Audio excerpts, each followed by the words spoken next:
All right. So this is kind of how we conceptualize differentiation for embryogenesis of an animal, for example, or a plant, right? So what you have here is you start out always as one cell. So everybody in this room actually started out as one cell, right? And this cell is totipotent because it has the potential to give rise to all kinds of other types of cells in our bodies. Then every time these totipotent cells divide, they lose a bit of their potential. So then they give rise to pluripotent cells. These are cells that can give rise to multiple cell types. However, they can't give rise to all of them. All right. So, and every time these cells divide, they lose their potential to give other cells, and then they become more and more specialized in that they become skin cells, pigment cells, nerve cells, etc. So when we're thinking of differentiation of a cell, we think of this as a path, and we think of this as stepwise and directional. So every time a cell divides, it gives rise to the next set of cells. It does not give rise to, it doesn't go back and give rise to, for example, a pluripotent cell doesn't give rise to a totipotent cell. And this path to differentiation is controlled by the changes in RNA and protein expression, and there's a gradual loss of potency. So in differentiation, often what we see is that each step of the path is regulated by certain transcription factors that turn on at certain times and change the transcriptional program of the cell, right? So you would want, for example, for the cells that are giving rise to these cell types, you would have a transcription factor that controls and starts the transcriptional program that are required for these cells. And there are also, obviously, there are more than one transcription factor controlling different differentiation paths. And at the end, what you have in a given animal is that every cell type has the same genome but different structure and function because of the differential expression of all the functional products. All right. So once the cells are differentiated, they can divide. Some of them do divide. And when they divide, they give rise to more of the same cell type, right? So if you take some liver cells from a patient or from a person and then put them on a culture dish, and they will divide, and the primary cells that are coming out of this cell, the liver cells, is going to be liver cells, not nerve cells, right? So they keep their identity once they are all set. What if the cells actually do not remain differentiated? What happens? This happens all the time, especially when people get older.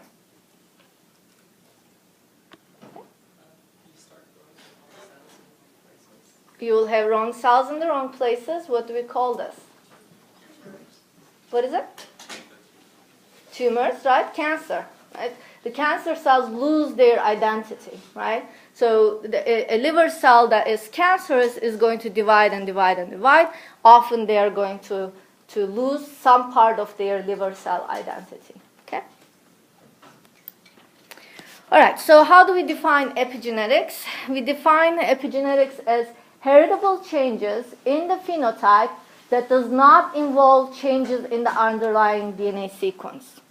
So, if there is a mutation in one of the genes that gives you a certain phenotype, would we call this type of change a mutation epigenetics? No, right? That's genetics. The DNA sequence is changing. Epigenetics is when you have the same DNA sequence, but the phenotypes are different. And this needs to be heritable. Just like what I said, a liver cell, which is a different phenotype than a nerve cell, when it divides, it's going to give to rise to more liver cells, so its identity is heritable, right? Its phenotype is heritable. So what I mean by heritable, there are two ways we can think of this, right? We can think of it in terms of the cells, right? So you have a mother cell giving rise to two daughter cells. That is what I mean by heritable. The daughter cells inherit the characteristics of the mother cell. You can also think of this as heritable across generation. That would be a full organism, right, like a mother, and then its progeny will have the same type of characteristics that's not genetics dependent. That would be epigenetic inheritance. Okay? Make sense? All right. So in that case, epigenetic system has to be heritable, right? It has to be self-perpetuating. The liver cell should always remember that it's a liver. And it should be reversible. Okay? So that is what mostly distinguishes an epigenetic mechanism from a genetic mechanism, that epigenetic mechanisms are reversible, right? Because if you have a mutation in the DNA, it's going to be very difficult for that mutation to reverse back to its normal sequence. Okay? So these genetic changes are often not reversible. Right? So if you have a large deletion in the genome that gives rise to some phenotype, that deletion will not be reverted back to its normal. Okay? So that's not very reversible. Epigenetic changes, because it does not require, it does not have a change in the DNA sequences, are reversible. How do we know that epigenetic changes in differentiation is actually reversible? Does anyone know? How do we know that we can reverse these? This is just a complete guess, but like induced pluripotent cells, right? You can take the fibroblast from a person and change that into back into a pluripotent cell, and we call this induced pluripotent cells. We make it pluripotent cells. So how do we know this, right? We know that it can be reversed and reprogrammed. So we know this through the experiments of that are not that old, in the past couple decades. For example, one of the famous labs who have done this the first time is Yamanaka's lab in Kyoto, Japan. So what they did is they said, okay, since transcription factors control the identity of cells, what if we take a bunch of proteins, express them in fibroblasts, and then found that these cells can divide and follow a new path of differentiation upon proper signals, right? So what you're doing is you're taking your fibroblasts, you're making some cells to start losing their identity and start dividing, and then you take those cells that lost their identity and give them another signal, and then turn them into a different set of cells. One example of this is that you could take fibroblasts from a person, you can turn it into induced pluripotent cells, and then you can express another set of transcription factors that are important to promote neural cell identity, and turn those fibroblast cells into neurons. Okay? Does that make sense? So you go back in the path, you create some pluripotent cells, and change the path and make it give rise to different cell types. So in order to make it pluripotent again, are we exposing the cells to transcription factors that are normally found in pluripotent stem cells? Exactly.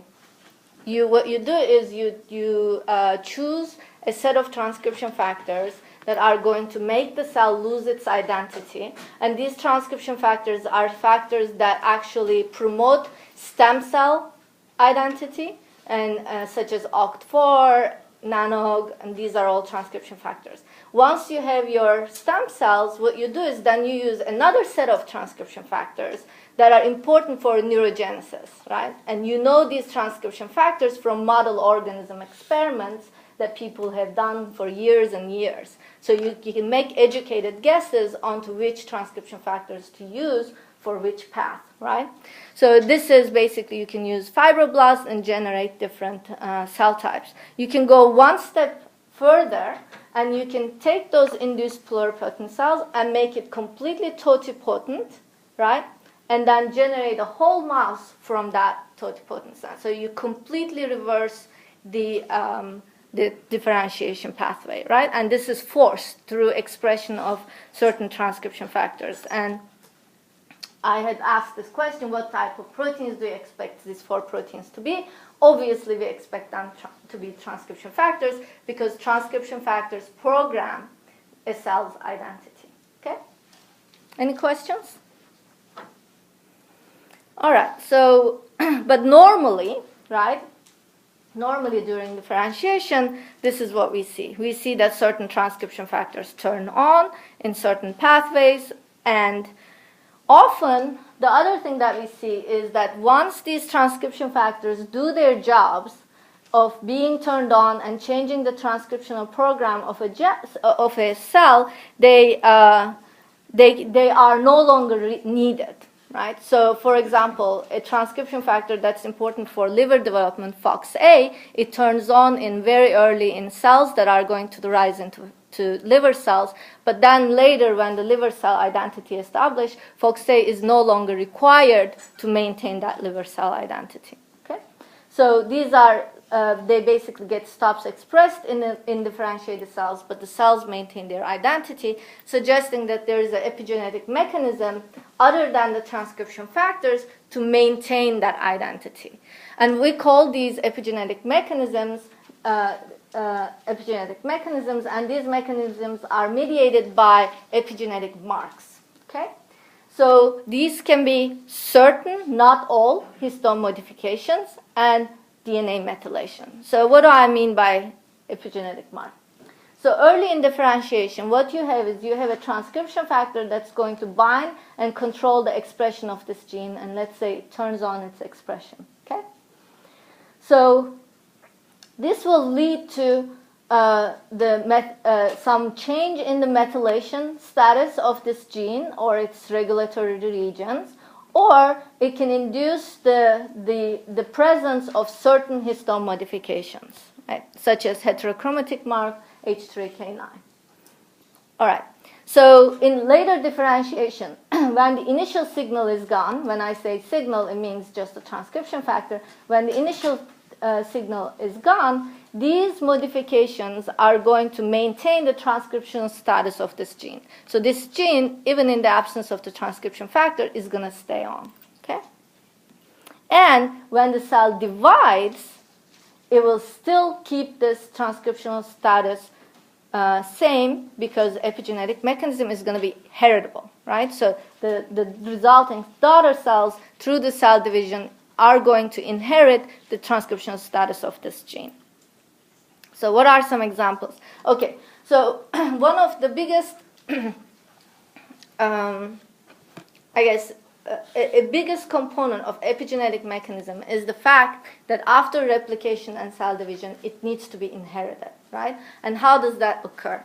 So this is the example for H3K9 trimethylation. So what you have here is you have your original chromosome, and let's say this is part of the genome where there is lots of H3K9 trimethylation. So after replication, the incoming histones are not going to be methylated, okay?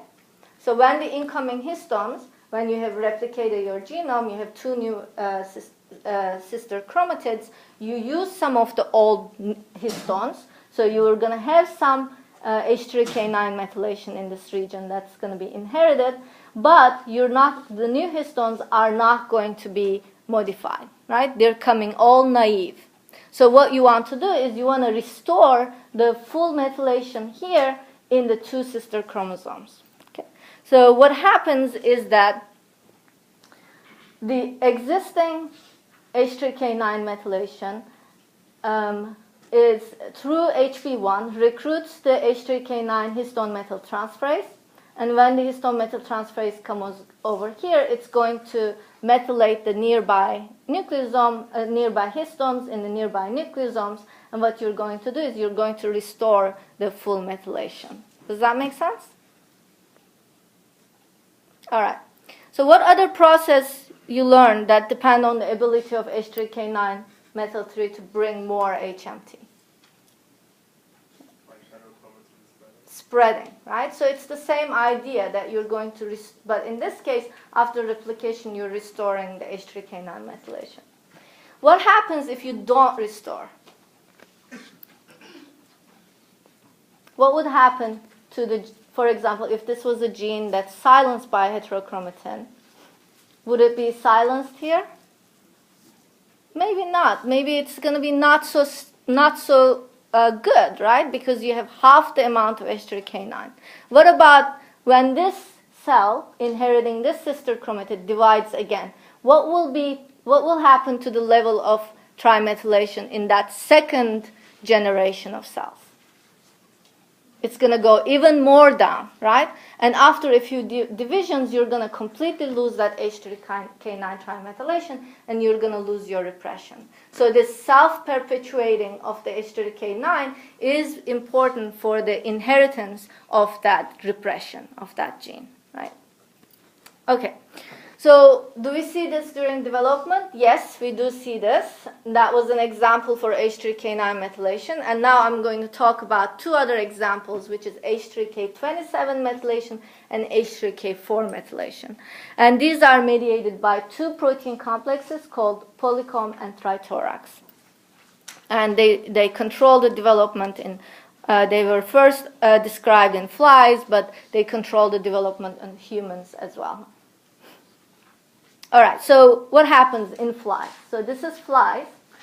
There are a bunch of genes in the fly genome that are controlled by polycomb or trithorax, and they contain a DNA sequence, a part of the DNA fragment at their gene regulatory sites that are called the polycomb response element. Okay, so when during development, certain transcription factors, specific transcription factors, are going to turn their target genes on or off. When they turn on their target genes, the polycomb response element containing target genes, they are bound by the trithorax complex, and the trithorax complex, what it does, it methylates histone H.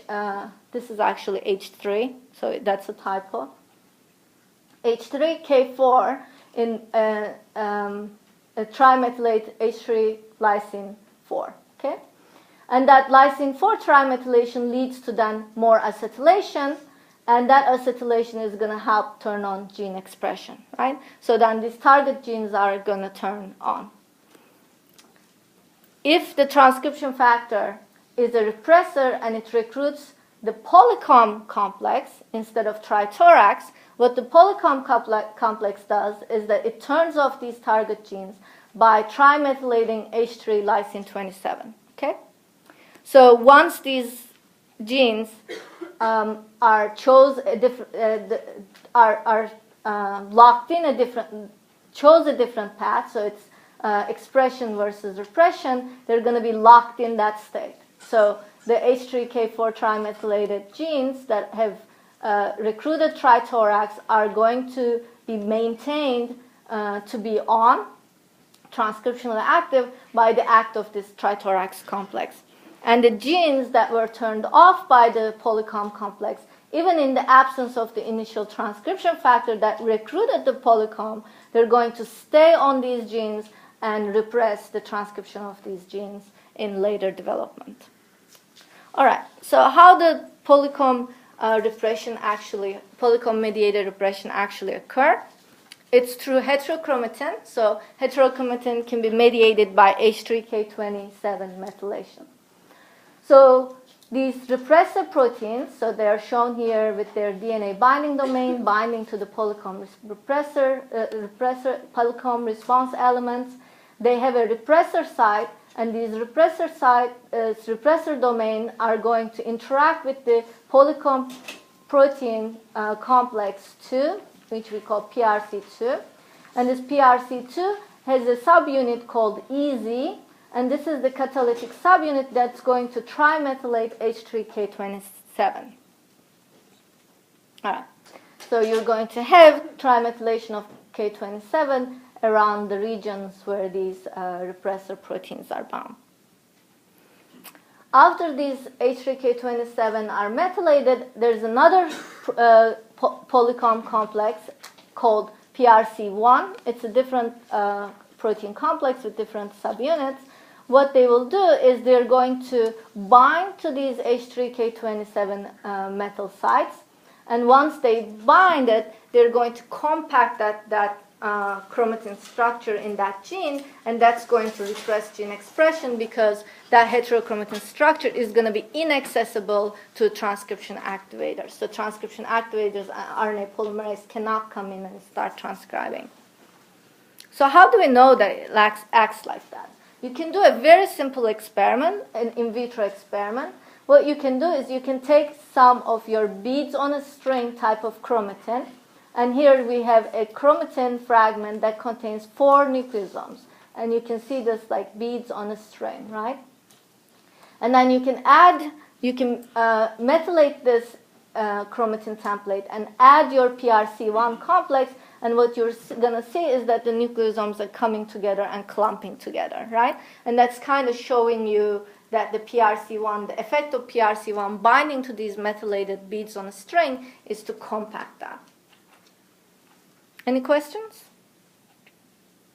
All right. And the polycomb and trithorax battle each other to control the same set of target genes, right? So if you have a set of target genes that need to be turned on the wings, these genes will be turned on by trithorax in the wings, and the same set of genes need to be repressed in the legs, right, let's say, and the polycomb is going to be repressing these genes in the legs. So they're always battling. And how do we know this? We know this through genetic experiments, okay?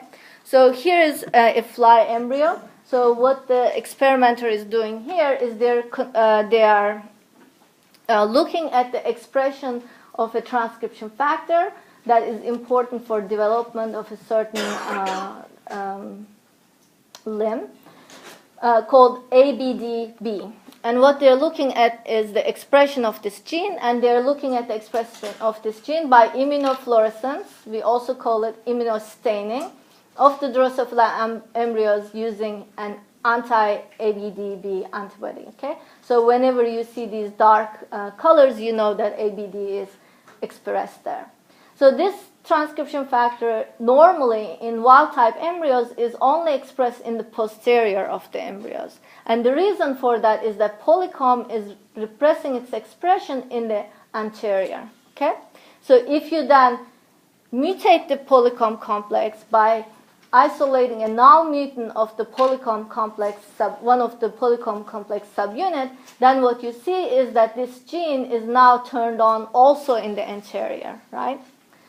And we know that this gene expression is controlled by trithorax in partly is because if you then isolate a mutation that reduces trithorax complex activity, then you see that compared to the wild type, the expression of the ABD is actually reduced, right? So then from this experiment, you conclude that the trithorax is important for activation of this gene, and the polycomb is important for repression of this gene. And the trithorax is important for its activation in the posterior region, and polycomb is important for its repression in the anterior region, right? So these two complexes then restrict the activity of the transcription factor to one region of the embryo so it can do its job, right? And if you don't do that, if you don't restrict the activity of transcription factors that control limb development, etc., then you'll have mutations like legs coming out of the head because a different transcription factor happened to be expressed in the wrong place at the wrong time, right? So that's why trithorax and polycomb are important. They're very important in maintaining the heritable status of gene expression in humans as well. And so it would be no surprise to you that a lot of cancers have mutations in polycomb and trithorax genes. In fact, for the trithorax complex, this subunit of the complex, which is the catalytic subunit that trimethylase H3K4 called MLL in humans, it is normally recruited to a set of target genes and methylates H3K4, and that activates gene expression, right? But in a lot of cancers, what the researchers have found is that certain chromosomal translocations take a part of this MLL gene that catalyzes the H3K4 methylation and fuses to other genes due to chromosomal translocation. And what that does is now it targets the MLL incorrectly to other regions of the genome, right? And when it goes and incorrectly goes to other regions of the genome, it methylates the wrong set of genes, and that contributes to cancer, especially in pediatric cancers and mixed lineage leukemias. Okay? All right. Any questions? All right, so next what we're going to talk about is heterochromatin and position effect variegation. It is a very nice phenotype to see the heritable changes in the cells mediated by heterochromatin. So this was first pretty much defined in yeast and flies.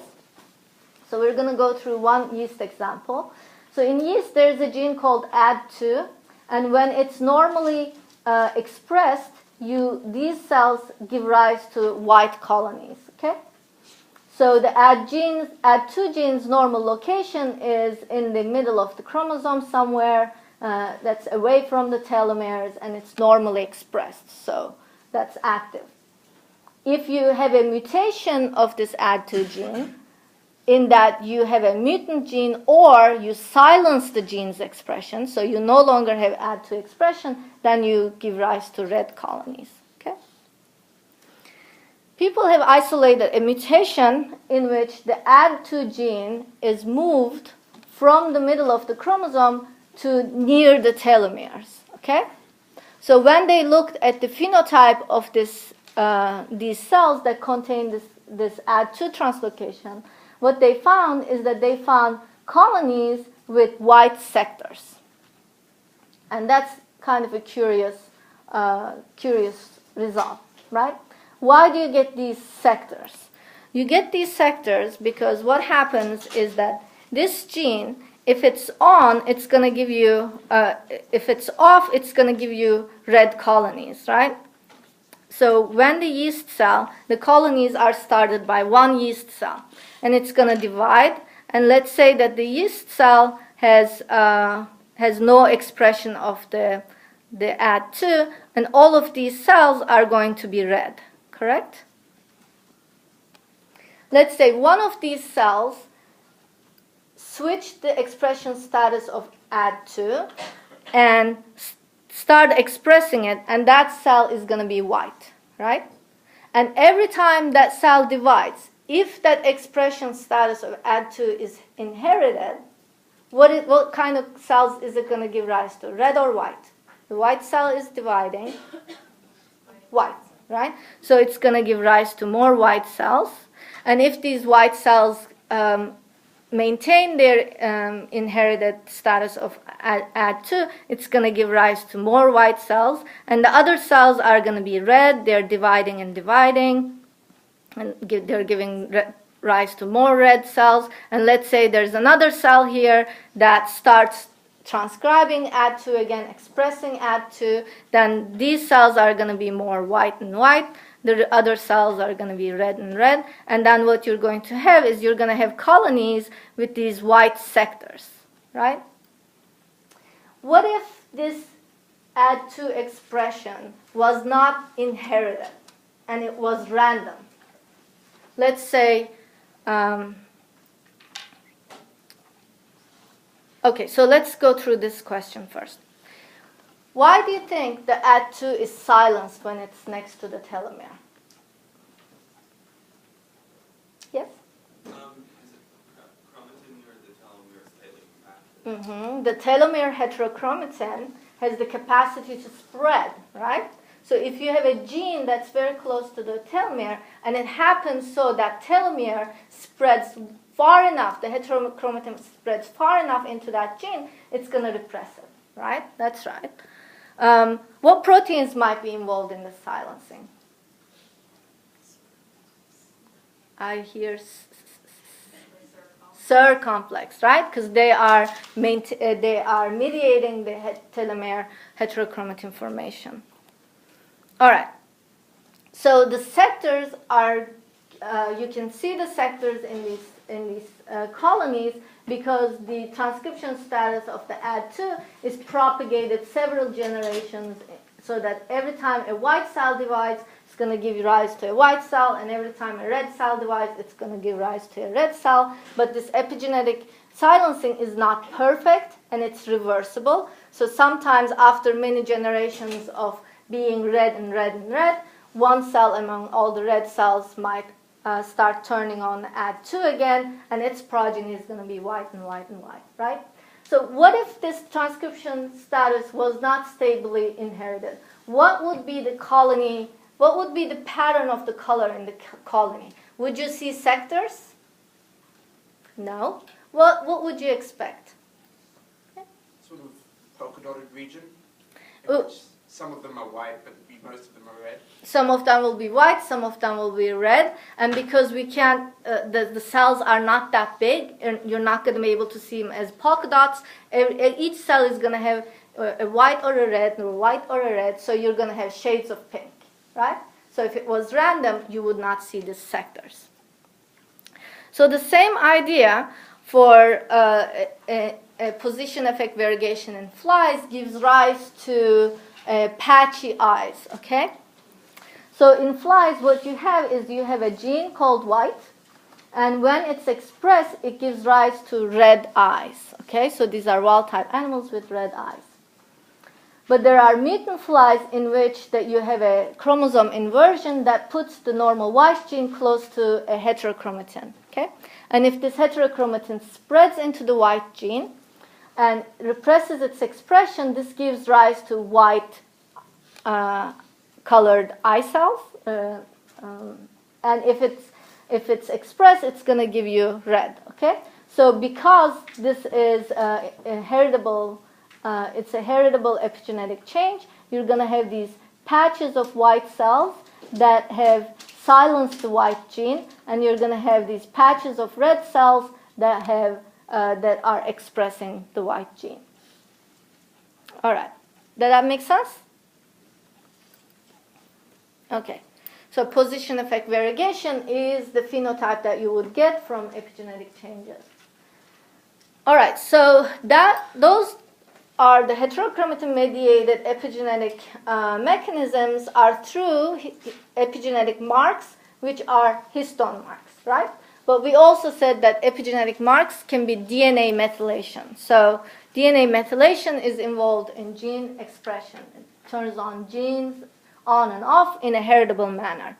So we talked about cytosine methylation before. In vertebrates, most of our cytosines are methylated. So you have a methyl group into the cytosine. And we talked about the fact that between 60 to 90% of all our CPGs, so CGs, sequences, these Cs are methylated in mammals. So but there are regions upstream of genes which we call CPG islands that have a higher percentage of CPGs, and they tend to be hypomethylated, and they're involved in promoting transcription, right? So the CPG island methylation is associated with long-term silencing of a gene. So if you have a CPG island upstream of a gene controlling its expression and it's heavily methylated, what happens is that that gene gets turned off. If it's not methylated, generally, that gene gets turned on. Okay? So that's the mechanism. So this DNA methylation controls the transcriptional status of the gene, and to be an epigenetic mark, it needs to be inherited, right? So how does it get inherited from the mother cell into the daughter cell? So in this case, what you have is you start out with a CPG here at one site in the DNA, let's say, and the Cs are methylated, right? When the DNA is replicated, the newly incorporated cytosines are not going to be methylated, okay? So they are coming in unmethylated. So one sister chromosome is going to have a hemimethylated site. So it's going to have one C that's methylated and the other C that's not methylated. So there is a DNA methyltransferase, DNMT1. What it does is it recognizes the existence of this methylation in one strand and methylates the other C on the other strand, okay? So it basically restores the methylation level to the original levels of the the mother cells. So there are multiple DNA methyltransferases in our genome. We usually classify them in two. One of them, we call them de novo DNA methyltransferases. These methyltransferases are recruited by transcription factors, activators or repressors, and they can put the initial pattern of methyl groups in place in the DNA sequence. So they will be recruited to this site and make that methylation.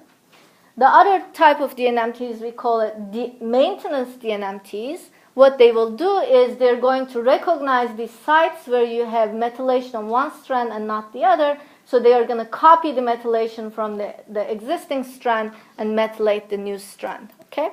So in this example, what kind of DNMT is DNMT1? Maintenance, right? Because it's maintaining the status of the methylation. All right. Why is this important? Because we know that methylation controls differentiation in humans and in animals, and the effect of methylation is really widespread. So in bees are pretty awesome animals. Honeybees. There are two, the worker bees that go out and do all the work, and the queen bee have exactly the same genetic material. Okay? There is no gene or something that's present in the queen and not present in the worker that makes that difference. So the difference between these two are epigenetic. And if you look at the workers, they are smaller, they're hardworking, and they don't have ovaries, right? These are females, of course, they're working, right? They don't have ovaries, so they're working a lot. The queens have exactly the same. They're females, but they don't work. They sit around, and what they do is they grow these large ovaries to constantly make eggs and maintain the colony, right? So what is the difference? We know that the difference is based on DNA methylation, because normally these two bees are not that different. The difference is that the queen bee are raised in specially constructed cells called queen cups, which are filled with what they call royal jelly, right? So the reason why they become queens is because they eat royal jelly. And it turns out the royal jelly is important for these queens to have a set of specific DNA methylation in their genomes. So the larvae that develop into workers and queens have the same genome, but queen eats royal jelly, which changes the methylation pattern of a set of specific target genes.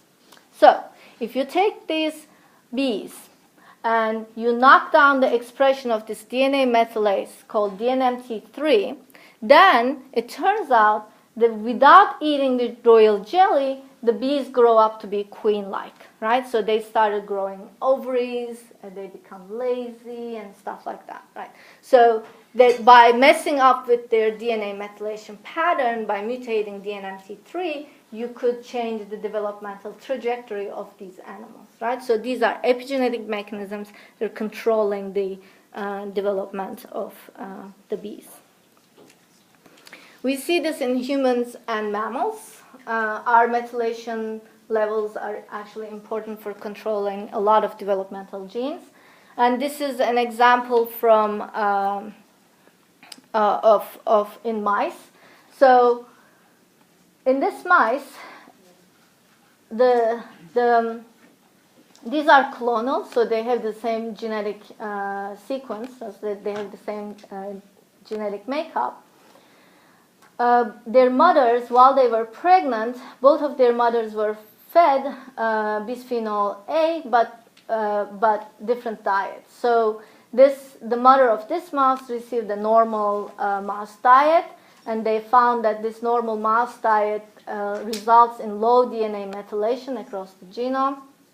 And the mother of this mouse received a diet supplemented with choline, folic acid, betaine, and vitamin B12. And all of these supplements are important to maintain a high level of DNA methylation. Okay?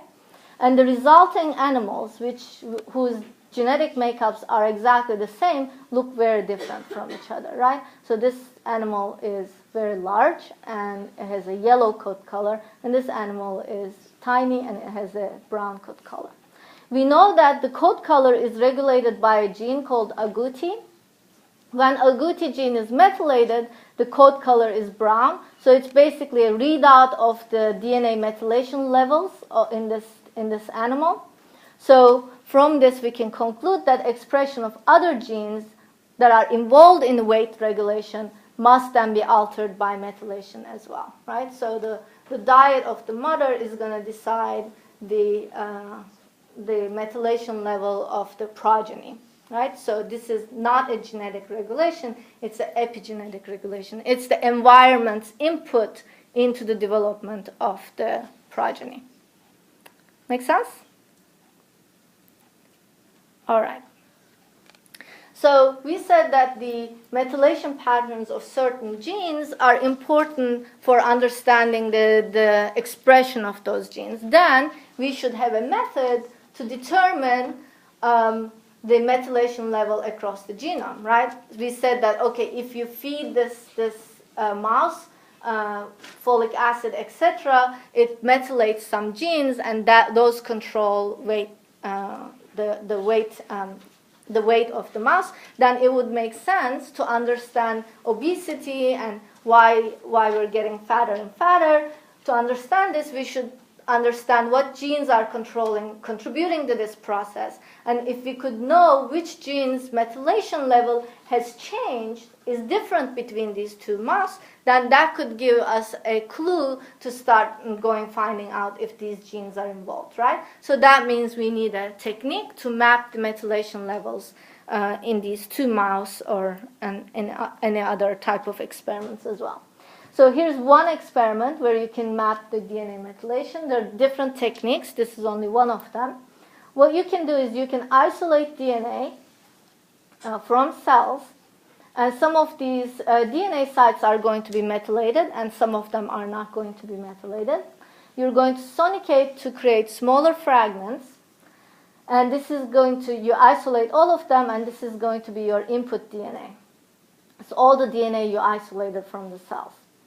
The other thing that you can do is you can take a portion of this DNA, you can denature that, and then use antibodies that specifically going to recognize DNA that contain this 5-methylcytidine. Okay? And when you use these antibodies, they're going to bind to DNA that contains this methylation, and the DNA that doesn't contain any methylation are going to be just washed off. Okay? So you can immunoprecipitate and enriched for methylated DNA. And then you can compare the enrichment of this methylated DNA to the input DNA. So which technique did we learn that resembles this technique? ChIP-seq, right? So you compare your immunoprecipitated enriched sample to your control sample to find out what regions of the genome have more methylation compared to other regions of the genome. Any questions? Okay. All right, in the last half of the lecture, we're going to talk about another epigenetic mechanism, which is X inactivation and dosage compensation. All right, so in animals where the sex is determined by chromosome number, X chromosome number, the females and males have different numbers of the X chromosomes. Okay? In humans, the females contain 2 X chromosomes, and in males, they contain 1 X chromosome and 1 Y. Normally, having differences in the chromosome number is detrimental. Okay? So humans, if they lack a copy of it and any other chromosome, so all the chromosomes that are not sex chromosomes, we call them autosomes. Any of their autosomes, they're not going to survive. So if a person does not have one copy of chromosome 18, which will be a monosomy for chromosome 18, those embryos are not going to survive. And in fact, most of miscarriages are due to chromosome number problems. The embryos don't have the correct number of chromosomes. But in this case, males are fine with one X chromosome. And the reason for that is that X chromosome expression is regulated throughout evolution such that you have enough X chromosomal expression, and the X chromosomal genes, in fact, are equally important for both males and females. So we have to have similar amounts of X chromosomal genes in both females and males. And in fact, X chromosome is actually more important to males than females, because males only get one X chromosome, right?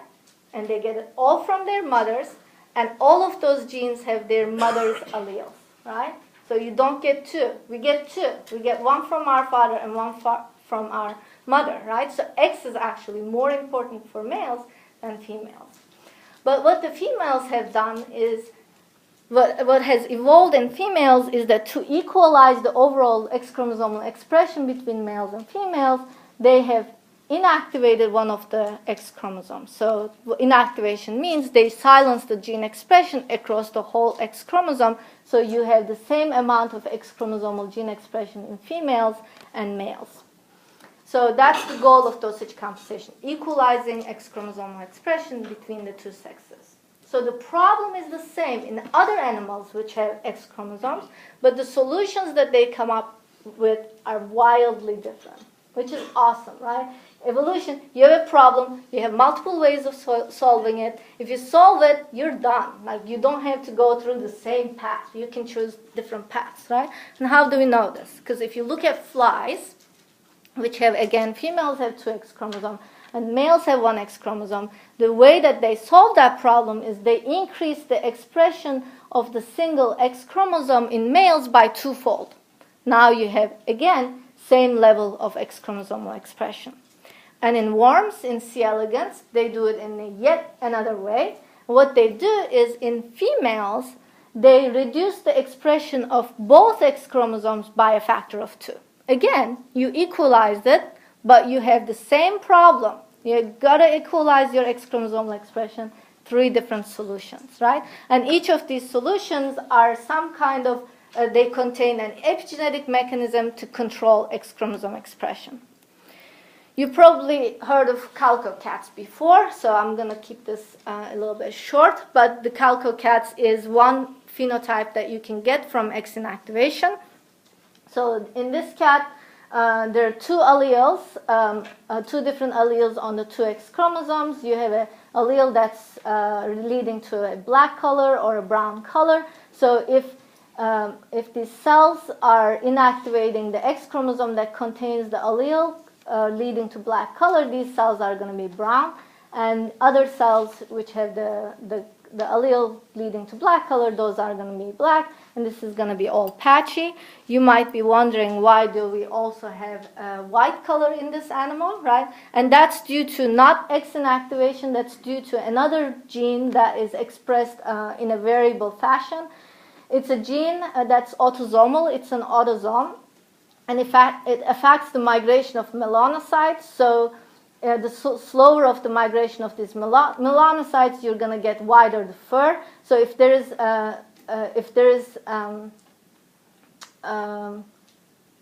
so wider the fur, right? So it happens that those cells, melanocytes, haven't made it far enough so that these regions are going to be white. So regardless of if the black or the brown allele is repressed, doesn't matter, because these are going to be always white.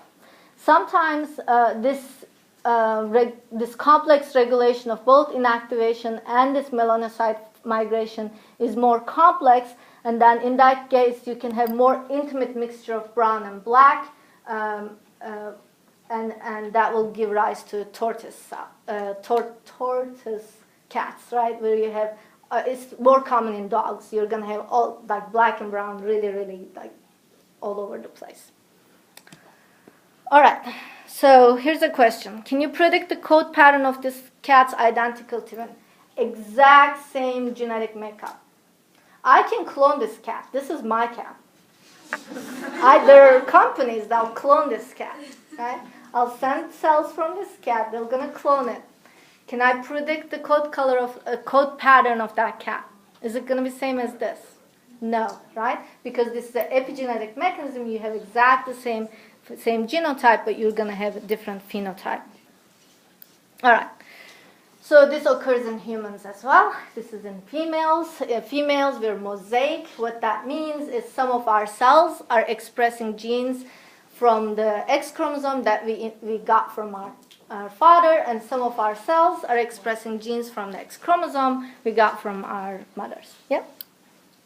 When we talked about X-linked diseases, we talked about how one can be rescued, default on the X chromosome can be rescued by the other one. How does that work in this system? So the X inactivation is random. What that means is that sometime in very early embryogenesis, where you have hundreds to thousands of cells, some cells are going to turn off their paternal copy or a maternal copy, and they're going to keep that off all through development. Okay? So if there is a recessive mutation in females, typically you're going to get 50-50 chance of this female to be sick, right? But in these conditions, not for all diseases, okay, for some diseases, the X inactivation gets skewed. What that means is that instead of randomly inactivating, because of some feedback mechanisms, some cells can start turning on the X chromosome expression with the allele that's wild type and start repressing the allele with the mutant, right? And then in this case, the females can be more robust to recessive alleles on the X chromosome. Males, you got no chance. If you have the recessive, you're done, right? So there's that's why a lot of X-linked recessive diseases are seen in males, right? Not in females. Does that make sense? Yes. All right. So how can we visualize this mosaicism? You can do this, a set of researchers have done this in mouse. So what they've done is they created a mouse that is has an X chromosome that contains a GFP reporter, and the other X chromosome copy contained an RFP reporter, right? And then so when you take that mouse and you isolate the cells and its tissue and etc., and you look at which copies are expressed, which X chromosome is expressed, you're going to see this, right? So there's going to be a patch of cells that's expressing only red because they silence the X chromosome that contains the GFP, right? And now you're going to have cells that have lots of green because they silence RFP. Are you going to see a lot of yellow yellow cells expressing both? No, because you're completely silencing one or the other, right? Because if you were not silencing so much, you would have seen a lot more yellow color. And what you can see here is, which is amazing. Actually, there are really nice pictures from this publications that you can look. Like you can look at the brain, right? And in the brain, you have some parts of the brain expressing your mother's alleles and some part of the brain expressing your father's alleles, right? So there's a lot of mosaicism that the females can enjoy. All right. So how does the repression, silencing of a whole X chromosome occurs? This is started by a long non-coding RNA called exist. So in the X chromosome, there is a region of the X chromosome which we call the X inactivation center. This X inactivation center encodes for a few non-coding RNAs, okay? So the non-coding RNA called exist, when it's expressed, it leads to the silencing of the X chromosome that the exist is expressed from. We call this inactive XI, okay? And the active X chromosome encodes, expresses another non-coding RNA called T6. And the reason why this is called T6 is actually the researchers named it exact the opposite of exist, right? So T6. And it goes the other direction of the exist, and the T6 helps repress the exist, okay? So then you have allelic expression. For the X chromosome that's expressing T6, this X chromosome is going to be active. The chromosome expressing exist is going to be inactive. And you can visualize this in the cells by using fish. So what you can do is fluorescence in situ hybridization against the exist RNA. So you can use a set of probes that are red, and they're going to be complementary to the exist RNA. So you're looking at the RNA localization in the cell, and that region is going to be red. And then you can use a set of probes. These probes are going to be recognizing the whole DNA, right, the X chromosome against the whole X chromosome, and you can then visualize where the X chromosomes are. And you can see that the exist is expressed and codes the whole inactive X, so one of the X chromosomes, and the active X is not coded by exist. It's not expressing exist. If you did the same experiment with T6, so you used a fish probes that are going to recognize the T6 RNA, which of these dots would be red? The bottom one. Would you see any red color here?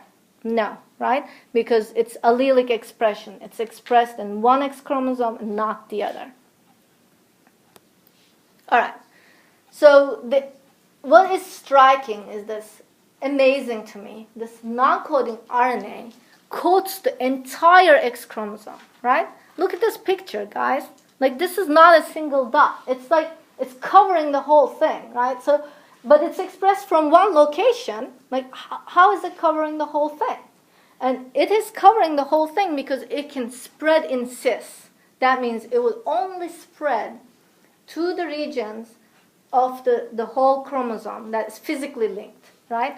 And the way that it happens, we think, is that first exist gets expressed, and then after it gets expressed, it spreads to sites on the X chromosome that are spatially proximal to the X inactivation center, right? So it spreads from there. And then afterwards, it starts coding the whole X chromosome. It spreads to the other sites that are nearby, and then you have this exist long non-coding RNA coding the whole X chromosome. What does this RNA do to the chromosome? How does it actually repress the chromosome? The reason why it represses the whole chromosome expression is that it serves as a binding site to recruit all kinds of co-repressors, right? So it recruits a lot of chromatin complexes that are going to change the chromatin structure and make it less open for transcription. So they're going to create a tightly heterochromatic structure. Right? So it's going to recruit this. So here are some proteins. So this is the exist long non-coding RNA. It has some secondary structure. It's about 17 kb long, so it's pretty respectable length, right? And it's going to have all these secondary structures. And these secondary structures are recognized by proteins and bound by proteins that contain activities that are going to shut off the chromatin structure. What do you expect HDAC to do? Deacetylate, right? So you're going to shut off. What do you expect PRC to do? We just learned it. Polycomb. That's histone H3K27 methylation, right? So when you see PRC2 here, what type of histone modification do you expect to find in inactive X? H3K27 methyl 3, right? So that's another heterochromatin mark that's going to repress the X chromosome. And in later development, when the X repression is locked in, you also see a lot of DNA methylation. So there's a lot of DNA methylation to repress the X chromosomal genes. It sounds to me like this exist is there to grab whatever is around, right? Whatever is repressive around, bring it to the X chromosome so that you shut it off using multiple mechanisms, right? All right. What's another non-coding RNA that acts structurally like this? Ribosomal RNA, right? And for many, many years, researchers thought that exist was special, right? And it turns out it's not that special. Of course it's special because it's only X.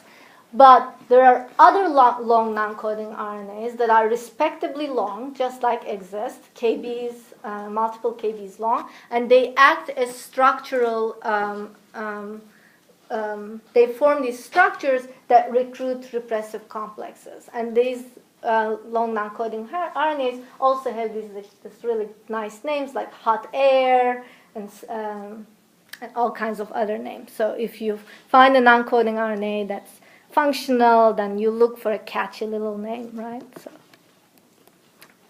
all right, so we already talked about that. So here's one experiment that were done in trying to figure out, can we use this chromosome-wide repression mechanism to treat diseases, right? So in humans, I said that monosomies are absolutely not tolerated. You cannot have a whole chromosome that's missing. But trisomies, some of them are tolerated, right? So there's one famous one, which is the Down syndrome, when you have 3 copies of chromosome 21. There are other trisomies that survive, but not as well as the Down syndrome. So chromosome 13 is another one, 18 another one. But typically the trisomy of all the other chromosomes are not tolerated. Basically just spontaneous miscarriage causes that. All right. So for the Down syndrome, these people can have multiple, a range of phenotypes, right? Some of them could be very severe, and some of them could be much milder. But one of the questions that the researchers asked is, can we inactivate one of the chromosome 21s using EXIST, right? So this is a proof of principle experiment, all in a dish. So what they did is they took cells from a patient that has Down syndrome. So these are fibroblast cells because they're easy to get, right, from a person. And then what they did is they used a cocktail of these transcription factors to make induced pluripotent cells so that they can grow this in a dish, right? And so they're growing this in a dish.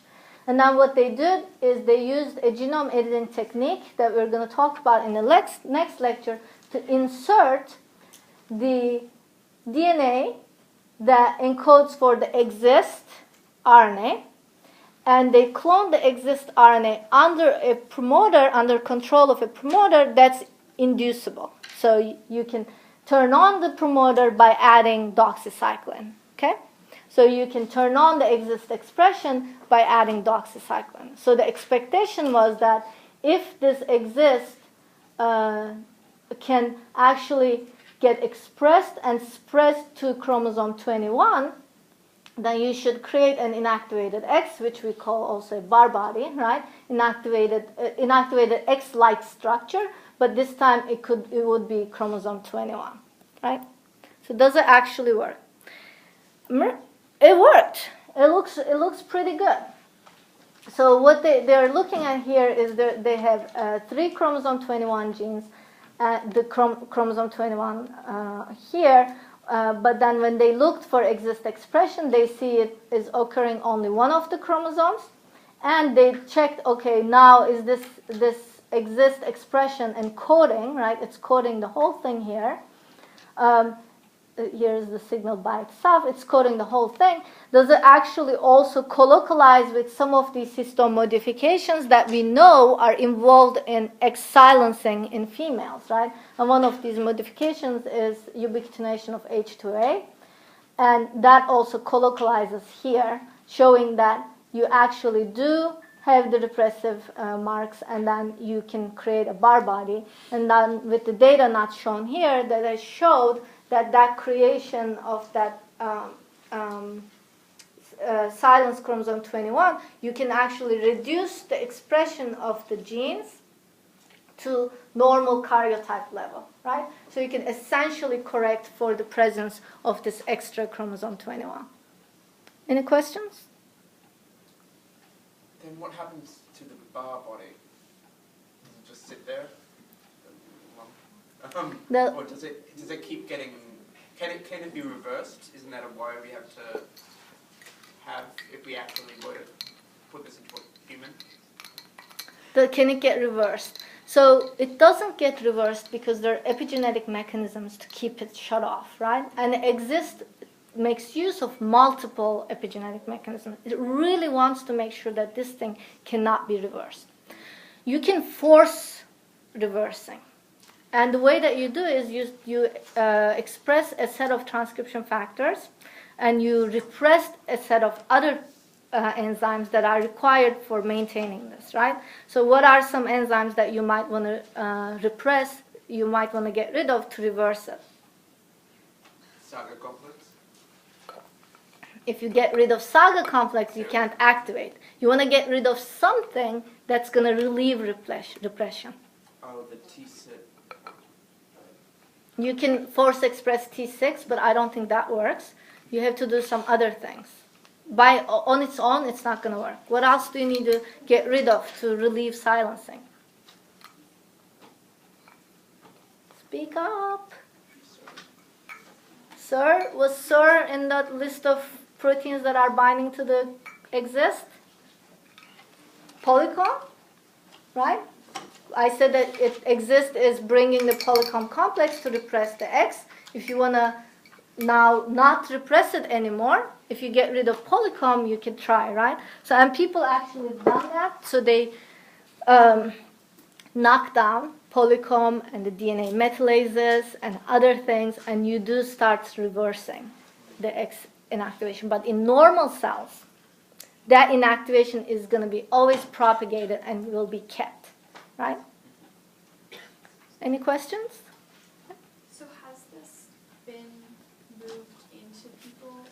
This has not been moved into people. So the biggest problem with this is that now what you're thinking is awesome, right? We can have these induced pluripotent cells. The next step is let's take these pluripotent cells and make them into neurons, right? Because a lot of Down syndrome patients have cognitive problems, right? So you can make these neurons. The problem is how do you get it in the patients, right?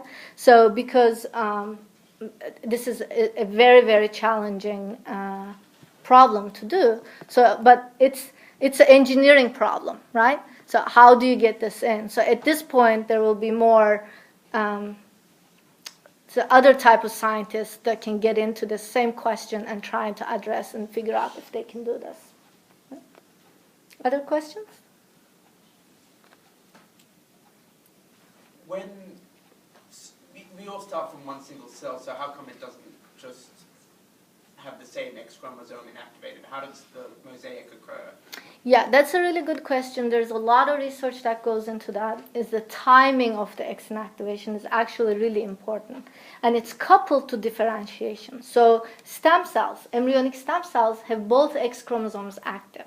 So if you work on embryonic stem cells, you have cells with both X chromosomes active. It happens when the differentiation starts. And it's coupled to exist expression. But I'm not going to go into much detail because these are a little bit more detailed than the basic here. All right. Any questions? Pretty cool, right? All right. What happens in flies? In flies, the X chromosome, single X chromosomes get activated, and the way that it is done is again through a protein RNA complex. So in this case, you have a long non-coding RNA called ROX RNA that serves as a little binding platform for all these proteins. And it also contains a protein called MOF, which is a histone acetyltransferase. And what MOF does is acetylates H4K16 and this leads to increases of transcription twofold. So if you look at where H4K16 is, H4 tail is sticking out from the surface of the nucleosome this way.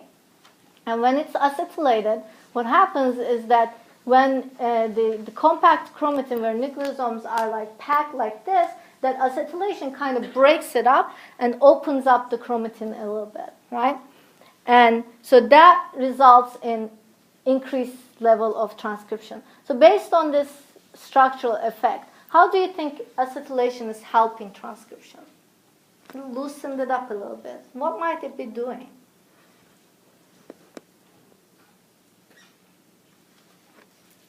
It might be unrepressing the promoter regions.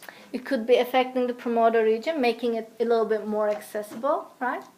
That's a very nice hypothesis, but it turns out that was not true. What happens is that it helped the RNA polymerase. It made the RNA polymerase elongation easier. So when people measured, does it affect transcription initiation? Does it affect elongation? Does it affect termination? What they found is that it makes the elongation easier, so you have a higher elongation rate on the active male X chromosome in flies. All right, so that's the dosage compensation in flies, and in the last 5 minutes, I'm going to talk about dosage compensation in worms, which I love because this is what I work on. So what happens in worms is that you have both X chromosomes downregulated by a factor of 2, right? So this is not inactivation. You're fine-tuning, you're dimming the expression of the X chromosomes. This is done by a protein complex shown here, which we call the dosage compensation complex. Just like EXIST and the fly dosage compensation complex, the worm dosage compensation complex specifically localizes only to the X chromosome. So this is the immunofluorescence showing you that it's only localizing to the X chromosome and not to the other chromosomes. Okay? The core of the complex here is an SMC complex. So it forms this ring structure that's important for SMC function. And the core of this complex is a condensin. Okay? And once this condensin complex binds to the X chromosome, it represses transcription. So some of the questions that we're interested in is how does this complex specifically only bind to the X chromosome, right? We talked about exist spreading, but we haven't talked about how do you localize a protein complex only to the X chromosome in this case. And then, how does it actually repress transcription? This we still don't know. How do you repress transcription once you have a condensin? So we do some experiments to look at the localization of the complex. And here is one experiment where we're looking at the binding of this complex through ChIP-seq analysis of this Dumpy27 subunit of the condensin core. And what we can see is along the X chromosome, you see lots of binding sites. And what we see is that these binding sites mostly corresponds to gene promoters and enhancers. Maybe that it's binding there and repressing the activity of these enhancers and promoters, right? And then what we see is these sites, which we call them recruitment elements on the X. These sites are really highly bound by the complex. And if I take this DNA sequence and inject it into worms and see if they're capable of recruiting the complex, they recruit, suggesting that the complex is entering at these sites. Along the 17 megabase X chromosome, we have about 60 of them. And if you mutate them, then you abolish the recruitment. You no longer recruit. So you have these elements scattered along the X. They're recruiting. After the complex comes in here and recruited here, it spreads to the other sites. Okay? And that spreading only occurs on the X, just like exists. It's not going somewhere else.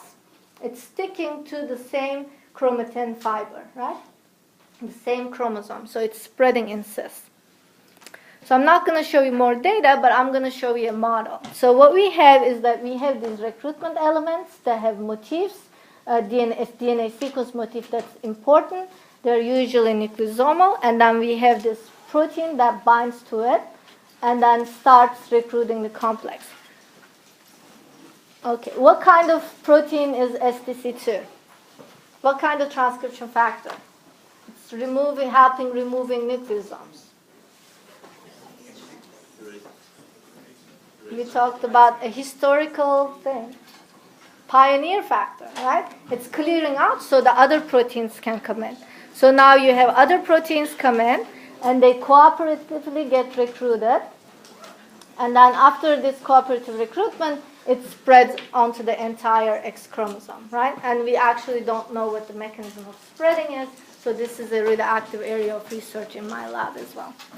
All right, so that was 74 minutes and 7 seconds, and I'll see you on next Monday.